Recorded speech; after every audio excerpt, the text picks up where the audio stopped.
UPPL जिंदाबाद जिंदाबाद जिंदाबाद प्रमोद बड़ा जिंदाबाद जिंदाबाद जिंदाबाद प्रमोद बड़ा जिंदाबाद जिंदाबाद जिंदाबाद UC प्रमोद जिंदाबाद जिंदाबाद जिंदाबाद UC प्रमोद जिंदाबाद जिंदाबाद जिंदाबाद शांता मुसोदरी जिंदाबाद जिंदाबाद जिंदाबाद शांता मुसोदरी जिंदाबाद जिंदाबाद जिंदाबाद रमजान नजरी जिंदाबाद जिंदाबाद जिंदाबाद रमजान नजरी जिंदाबाद जिंदाबाद जिंदाबाद UPPL long live long live UPPL long live long live UPPL long live long live Pramod बड़ा long live long live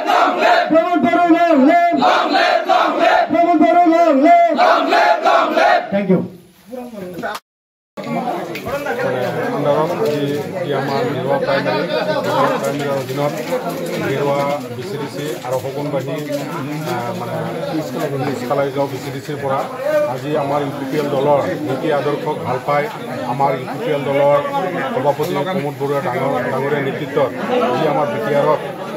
সকলো জাতি জনগোষ্ঠীৰ কাৰণে আমাৰ UPPL দলে যেনেধৰণৰ কাম কৰি আছে সেই কামৰ প্ৰতি আকৃষ্ট হৈ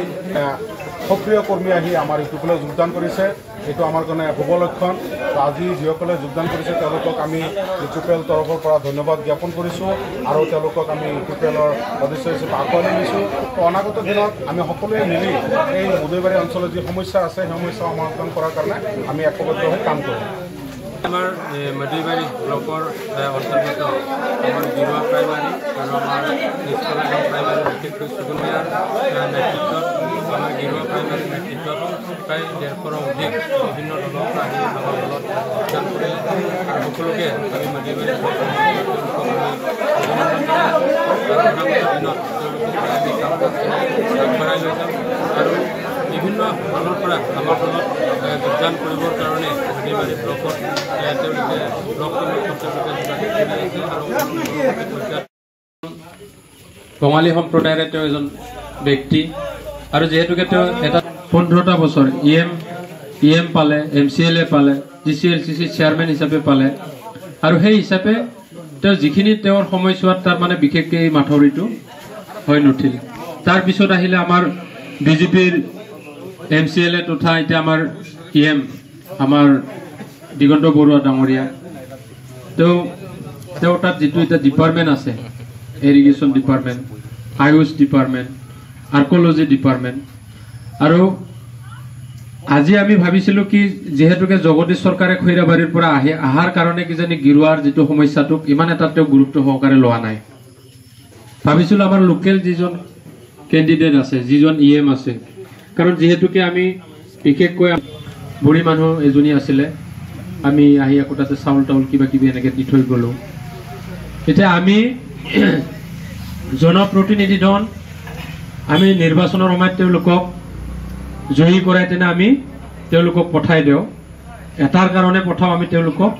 যে আমাৰ যিটো লোকেল সমস্যা এই সমস্যাটো যাতে সমাধান কৰিব পাৰে ব্যক্তিগত সমস্যাও থাকে মানুহৰ কিন্তু ব্যক্তিগত যিখিনি সমস্যা এটা টাইমৰ সমস্যা এই সমস্যাবিলাক আমাৰ জনপ্ৰতিনিধিবিলাকে গুৰুত্ব দিব লাগে এটা বিভিন্ন সময়ত আমি কি কৰোঁ এটা কীৰ্তন এটা চলা লাইন এটা ওলাব পাৰিলে হয় আজি আপোনালোকক মই বিশেষ নকওঁ এতিয়া এটা আপোনাৰ লুমচাও দৈমাৰী এটা হিৰিম্বা বুলি তেওঁ এটা বাথৌ মন্দিৰ বনালে তেওঁ তাত ডিপাৰ্টমেণ্টটো আছিল কি জানেনে আৰ্কলজি ডিপাৰ্টমেণ্ট আৰ্কলজি মানে যিবিলাক মানে পৌৰাণিক বস্তু য'ত মানে ক'ৰবাত মঠ মন্দিৰবিলাকত থাকে সেই বস্তুখিনিক লৈ তাৰ মানে টুৰিজম ছেক্টৰত এটা ডেভেলপমেণ্ট কৰে আৰু ঠিক তেনেধৰণে আমাৰ এতিয়া আমি অতিকৈ ভাগ্যৱান আছিলোঁ যে আমাৰ লোকেল যিজন নেকি EM তেওঁৰ তাতে আৰ্কলজি ডিপাৰ্টমেণ্টটো আছে আমাৰ বৰুৱা ডাঙৰীয়া তাতে আৰ্কলজি তেওঁ আমাৰ খামফালাৰ মন্দিৰটো তেওঁ যদি ইচ্ছা কৰে 5টা বছৰত মানে জাকত জিলিকা কৰি তেনে আমাৰ এটা তীৰ্থস্থানটো এটা একদম ভাল তীৰ্থস্থান বনাই দিব পাৰিলেহেঁতেন তাৰ ফলত আমাৰ কি হৈছে জনসাধাৰণৰ যিটো আস্থা আপোনালোকৰ যিটো আস্থা দিনক দিনে জনপ্ৰতিনিধিবিলাকৰ পৰা তাৰমানে আঁতৰি গৈ আছে আমি সদায় এতিয়া এনেকৈ ভাবিব আৰম্ভ হ'লো যোনে সুগুনবাহীৰে মানুহ ইয়াতে জন্মগ্ৰহণ জনপ্ৰতিনিধি সিলেকশ্যন কৰাৰ কাৰণে আমি ভোটো দিম কিন্তু আমাৰ সমস্যাখিনি সমাধানৰ কাৰণে কিমানজন ব্যক্তি কিমানজন আমাৰ জনপ্ৰতিনিধিয়ে কামটো কৰিলে এতিয়া আমাৰ এই বস্তুটো কামটো সমাধান কৰাকে বহুত তাতে ইমান লাখ লাখ কোটি টকাৰ তাতে প্ৰয়োজন নাই এজন জনপ্ৰতিনিধিয়ে এইটো এটা বছৰত কাম কৰি দি দিব পাৰে যদি মনৰ তাৰ ভাৱধাৰাটো ঠিকে থাকে এতিয়া আপোনালোকে চাওক সন্মুখীন হ'বলগীয়া হয় আৰু এইবিলাক কথা এতিয়া আজি বোলে অমুকত বোলে মাৰ্ডাৰ হ'ল আজি বোলে তুমুকত বোলে মাৰ্ডাৰ হ'ল কিমান ডেকা ডেকা ল'ৰা শ্বহীদ হৈ গ'ল মোৰ গাঁৱৰ ওচৰে পাজৰে থাকা কোনোবা এনডিএফবি কৰি কোনোবা আলফা কৰি কিমান শ্বহীদ হৈ গ'ল কিমান শ্বহীদ হ'ব আৰু বেংগলী ফেডাৰেশ্যন কৰিও যথেষ্টখিনি ৰাজনীতিৰ জৰিয়তে নিৰ্মূল কৰাৰ কাৰণে তেওঁ পদক্ষেপবিলাক লৈছে আৰু এই পদক্ষেপ লোৱাৰ জৰিয়তে তেওঁ মানে সকলোকে লৈ তেওঁ আগবাঢ়িব বিচাৰিছে এতিয়া আপোনালোকে এটা সৰু সৰু কিছুমান যদি কথা আজিকালি চবৰ তাতে স্মাৰ্টফোন আছে এতিয়া বিটিআৰ কাউন্সিলত যিটো নেকি ফাণ্ডিং আহে ফাণ্ড আহে এইটো চেণ্ট্ৰেল গভৰ্ণমেণ্টে ডাইৰেক্টলি বিটিআৰ যাতে গভৰ্ণমেণ্টক দিব পাৰে তাৰ কাৰণে এটা অহা অক্টোবৰ মাহত এমেণ্ডমেণ্ট হ'ব মানে যি 2 টকা আহে সেই 2 টকাটো ডাইৰেক্ট বিটিআৰত আহিব ভায়া হৈ নাহে ষ্টেটৰ এটা তেনেকুৱা যদি আহে তেতিয়াহ'লে আমাৰ বিটিআৰ অঞ্চলত 35 লাখ যি জনসাধাৰণ আছে এই 35 লাখ জনসাধাৰণৰ হিচাপত হ'লে আমি 11ৰ পৰা 1200 কোটি টকা বছৰি আমি পাওঁ কিন্তু এতিয়া আমি পাই আছো কিমান 500 কোটি টকা বা 600 কোটি টকা যেতিয়া আমি এটা বছৰ ষ্টেট গভৰ্ণমেণ্টেও কাউন্সিল বিলাকক দিব লাগে মোটামুটি তেওঁলোকে 4 কোটি 500 কোটি টকা দিব 400 হলে আপোনাৰ কিমান 1600 কোটি আকৌ আমাৰ 15টা এমএলএ চেকমেন্ট থাকিলে মানে ইবাৰৰ পৰা 15 জন এমএলএ আমাৰ বিটিআৰৰ পৰা অসম বিধানসভাত যাব তেওঁলোকৰ যদি আমি শেয়াৰটো যদি ধৰিলো তেওঁলোকে মোটামুটি 400 কোটি মান টকা পাব তেতিয়াহ'লে আমি 2000 কোটি টকা বছৰত এই যে 35 লাখ জনসাধাৰণৰ মাজত যদি আহে 500 কোটি যিখিনি ডেভেলপমেন্ট হৈছে 2000 কোটিটো যথেষ্টখিনি ডেভেলপমেন্ট হ'ব আৰু এইটো কৰাৰ কাৰণে প্ৰমোদ বড়োই দিনে নিশাই কাম কৰি আছে এটা আমাৰ স্কুল কলেজৰ পৰা আদি কৰি যিমানখিনি মানে সমস্যাবিলাক আছে এই ইউপিপিএল দলেও আমাৰ কাম কাজবিলাক আমি আগবঢ়াই লৈ গৈ আছো আৰু আজিৰ দিনত মদৈবাৰীত আমি ইউপিপিএল হিচাপে যথেষ্টখিনি আমি সবল হৈ আছো আৰু 25ৰ নিৰ্বাচনটোত আমি হেলা ৰঙে অতিক্ৰম কৰাৰ কাৰণে আমি প্ৰস্তুত হৈ আছো আৰু হেতুৰ কাৰণে আমি কাম কৰিছো ৰাইজৰ সহাৰি পাইছো যথেষ্টখিনি মানুহ এতিয়া আমাৰ লগত যোগাযোগত আছে আৰু তেওঁলোকে আমাৰ দলত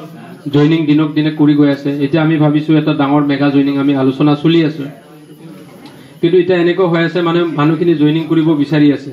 আৰু যিসকলে বিচাৰিছে তেওঁলোককটো আমি আকলি ল'বই লাগিব যথেষ্টখিনি মানুহ এতিয়া আমাৰ লগত যোগাযোগ আছে বিপিএফৰ পৰা যথেষ্টখিনি যোগাযোগ কৰিব বিজেপিৰ পৰা যথেষ্টখিনি যোগাযোগ কৰি আছে আমাৰ লগত জয়নিং কৰিব তা তেওঁলোকক আমি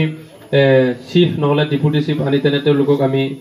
জয়নিং কৰাম আৰু হেতুৰ কাৰণে আমি আলোচনা বিলোচনাখিনি আগবঢ়াই আছো আৰু আজি যিসকলে ধৰ জয়নিং কৰিব যিসকলে মুখ্য দায়িত্বত আছে আজি ইয়াত জয়নিং কৰালেও তেওঁলোকক আমি চিফ ছাৰ ডেপুটি ছাৰৰ লগত এটা বহাই তেওঁলোকৰ যিটো মনৰ আশা মানুহে ৰাজনীতি কৰে দুটা কাৰণত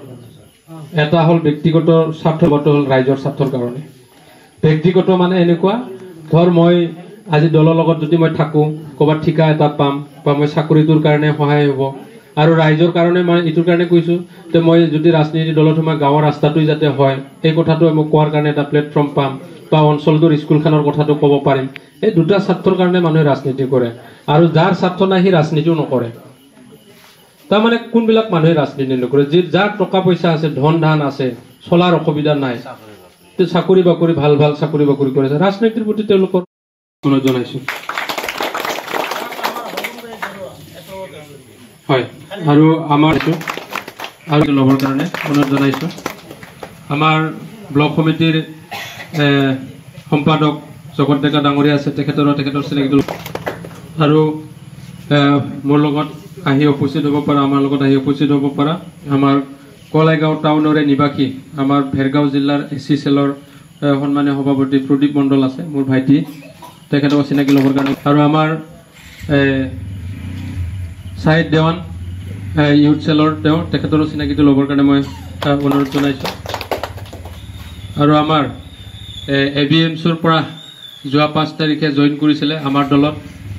তেওঁ কেন্দ্ৰীয় সম্পাদক আছিলে ফৰিদুল ইছলাম তেখেতৰ চিনাকিটো ল'বৰ কাৰণে মই অনুৰোধ জনাইছোঁ আৰু আমাৰ প্ৰতিটো অনুষ্ঠানৰ লগত আমাৰ জড়িত হৈ থাকে সাংবাদিক দাদা আমাৰ মানে দুখতো থাকে সুখতো থাকে প্ৰতিটো লগতে তেওঁ আমাৰ যিবিলাক সমস্যাবিলাক তেওঁ তাৰমানে মিডিয়াত তেওঁ মানে তেওঁ মিডিয়াৰ যোগে মানে ৰাইজক জনাই তেওঁ আহিছোঁ। মই সকলোলৈ ধন্যবাদ যাচিছোঁ। এই সুযোগতে আপোনালোকক জইনিং কৰাৰ আগে আগে আমাৰ যিহেতু কেন্দ্ৰীয় সম্পাদক স্বপন দাস ডাঙৰীয়া আহি উপস্থিত হৈছে, তেওঁক দুআষাৰ ভাষণ ৰাখিবৰ কাৰণে মই অনুৰোধ জনাইছোঁ। তথা মুদৈবাৰী ব্লকৰ সভাপতি পবিত্ৰ বড়ো ডাঙৰীয়া, সভাত উপস্থিত অফিচিয়েলৰ সেন ডাঙৰীয়া, সভাত উপস্থিত ব্লকৰ সেক্ৰেটাৰী জগত ডেকা ডাঙৰীয়া, উপস্থিত বিভিন্ন পদত থকা বিষয়ববীয়াসকল আৰু উপস্থিত 2 বছরে বা 3 বছরে সম্পূর্ণ রাস্তা হয়ে যাবে, সম্পূর্ণ দলং হয়ে যাবে, সম্পূর্ণ সমস্যা সমাধান হয়ে যাবে বলে আমরা ভাবলে হবে না। অনেকেই আমাদেরকে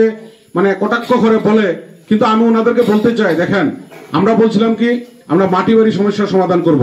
আজকে আমি নিজে গর্বিত, কারণ বিগত 17 বছরে যতটুকু মাটি বাড়ি সমস্যার সমাধান করছিল, আমরা 3 বছরে 1,42,000 মানে উপরে লোকের আমরা মাটি বাড়ির সমস্যার সমাধান করছি। এখনো মাটি বাড়ির উপরে আমাদের কাজ চলছে, কারণ আমরা বলছিলাম যে আমাদের সরকার আসার সঙ্গে সঙ্গে আপনাদেরকে মাটি বাড়ি মানে সম্পত্তির সুরক্ষা দেওয়া হবে। তা আজকে সেটা আমরা পালন করেছি। আজকে আমরা বলছি যে আমাদের ছেলে মেয়ে সুন্দর ভবিষ্যৎ গড়ার জন্য আমরা শিক্ষাকে উন্নত করতে হবে। কারণ আজকে যেগুলো দেশ, আজকে দেখেন দুঃখের বিষয় একটা, আজকে অলিম্পিকে গেছে আমাদের ভারতবর্ষ, হ্যাঁ আজকে আমরা একটা গোল্ড সোনা একটা আনতে পারি নাই আমাদের খেলোয়াড়রা। কথাটা বুঝবেন তো, একটা কথা এইভাবে চিন্তা করতে হবে, খালি আমার নিজের অঞ্চল নিজের গ্রাম চিন্তা করলে হবে না। আজকে আমার এই অঞ্চল এই গ্রামের থেকে যাতে আমাদের খেলোয়াড় মানে বাইরে যেতে পারে, তার জন্য আমাদের চিন্তা করতে হবে। কারণ আজকে খেলার জড়িয়ে আজকে সচিন টেন্ডুলকারই হোক, বিভিন্ন আজকে খেলোয়াড়রা নাম অর্জন করছে, দেশের ভবিষ্যৎ উজ্জ্বল করেছে। আজকে আমাদের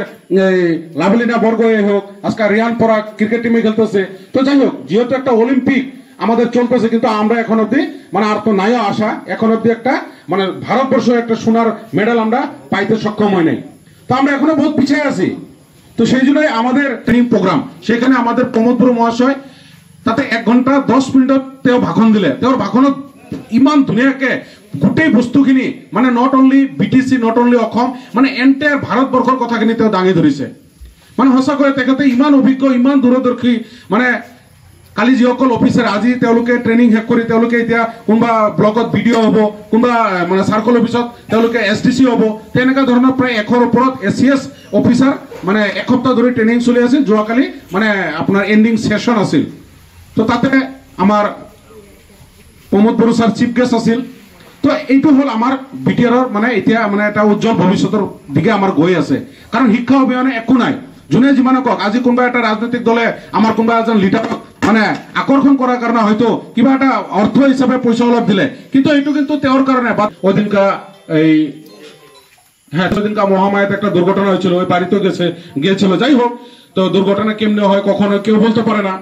তো এখন কথা হলো কি, উনি দিন রাত 24 ঘন্টা এই BTR বসবাস করা 35 লক্ষ জনসাধারণের সর্বাঙ্গীন উন্নয়নের জন্য উনি কাজ করার জন্য মানে প্রস্তুত। আজকে এসে উনি বাড়িতে খালি মানে বসছে, এখন উনি দিল্লি চলে গেছে,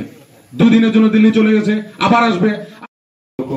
সম্পাদক স্বপন দাস ডাঙৰীয়া আছে, দলত আদৰি ল'বৰ কাৰণে মই প্ৰথমতে মই অনুৰোধ জনাইছোঁ।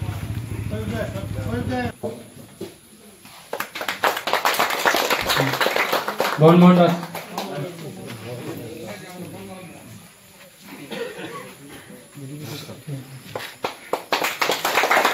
বনমোহন দাস নাম্বাৰ চাম্বাৰ আপুনি ল'ব দেই, ছাৰৰ নাম্বাৰ। যিখিনি আমি গেৰুৱা বেছি দিছে, যিখিনি আমাৰ নতুন অজয় দাস,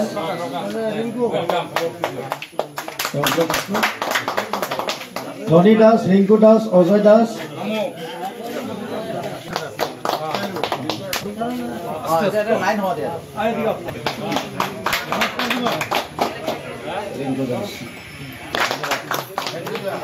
ভৱেন দাস, বিজয় দাস,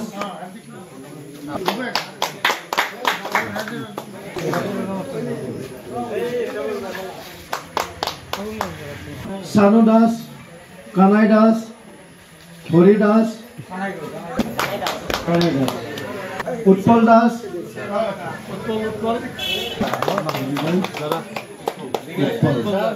সজন দাস, কুলো দাস, দীপক দাস, পবিত্র দাস,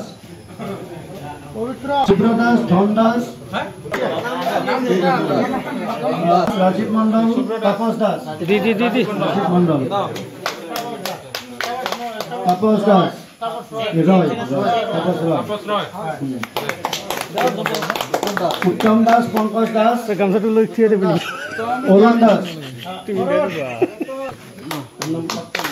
সতীন্দ্র, রাকেশ দাস, রূপক দাস, রবি দাস, এটা দাস, এটা রয়,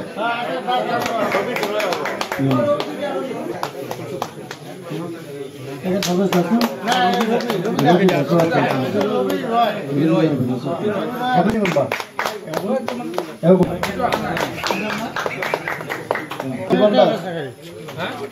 গণেশ দাস, ফুলেন দাস,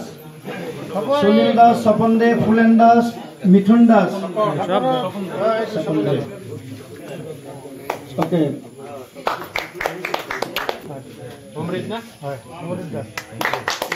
দাস, সজল চন্দ্র দাস, সুমিত দাস, সুমিত, বিমল, অজিত ধর, বিমল,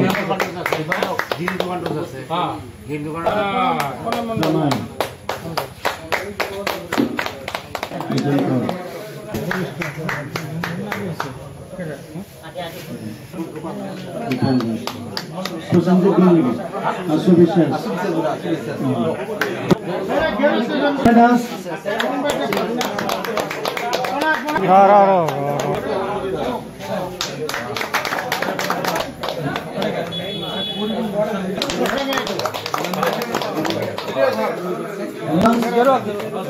জ্ঞানন্দ দাস,